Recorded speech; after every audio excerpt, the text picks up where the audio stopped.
Penembak Angkatan Laut dan Angkatan Udara Rusia bekerja sama menghancurkan posisi pasukan angkatan bersenjata Ukraina di Swatovski.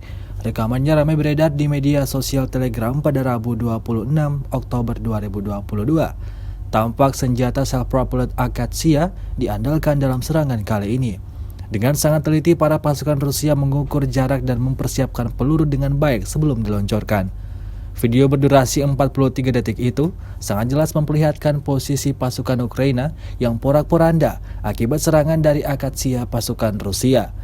Diketahui serangan kali ini didukung juga dengan kerja tempur helikopter dari Angkatan Udara Rusia. Insiden penyerangan kali ini lagi-lagi menambah daftar panjang kerugian yang diperoleh pasukan Ukraina.